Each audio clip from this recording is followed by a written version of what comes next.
играме апорт, нели, да појди да ти ја донеси играчката и почнуваме после да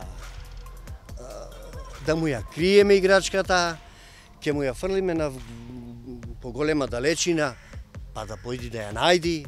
Ако се врати одма, не се интересира за играчката, тоа куче веќе ќе испадни од игра, што викаме, не може и поќе да се тренира. Но ако кучето покажи афинитет да ја најди во тие збунови, грмушки или било каде негде фрлено, тоа не се враќа дури не ја најди. На мит, односно мислење дека кучето треба да прими дрога за да може да најде дрога и дека на тој начин ни се дресираат. Тоа е најголема заблуда во луѓето, дека ние кучињата ги храниме со одредена доза за да може да ни работа, да може да работиме со нив. Не го интересира ништо друго сем играчката. Али се е тоа да го наведиме само да му асоцира дрогата на играчка.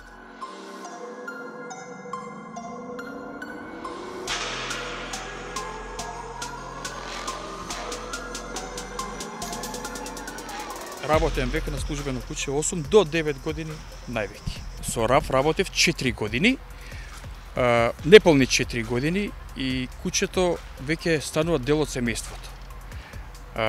Не можете така лесно да го отуѓите кучето, веќе кога ви е влезено дома, бидејќи јас ги чувам во домашни услови, во стан, они се значи 24/7 со мене.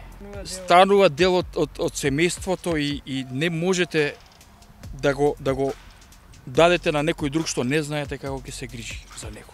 Добро, нов член на фамилијата ви е Бади, неодамна пристигна во Македонија. Да. Како кај вас дома живее? Како се снаоѓате до сега? Мене веќе 20 години денот ми почнува со лавежот на булут, првиот што го добив од Анкара, па после Арон, па Бартон, па Барт, па моментално Бади е сега веќе дојден.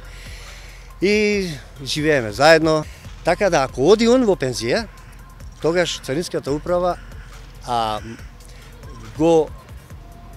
му поставува прашање на водичот на Царинското куче, дали ќе го чува до неговата смрт во ред, а до сега ни еден од наши колеги, колку што знам, нема откажано.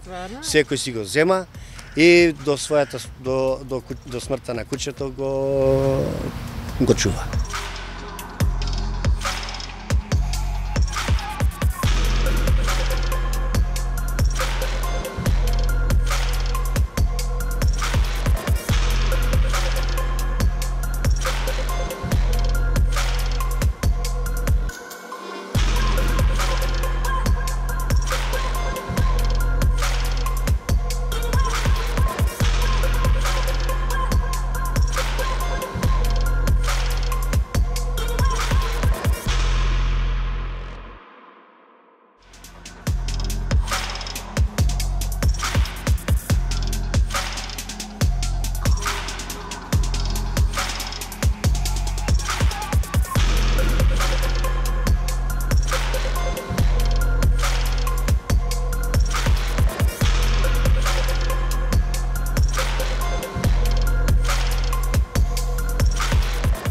Видовте и сами дека кучињата за нас се една алатка која што на големо ни помага да ни индицира дали некоја пратка има или нема нешто сомнително, за да ни дадат понатака насока да продолжиме со нашите други царински постапки, за да утврдиме дали навистина има во конкретни случаеви кријумчарење на дрога или некои други такви забранети супстанции.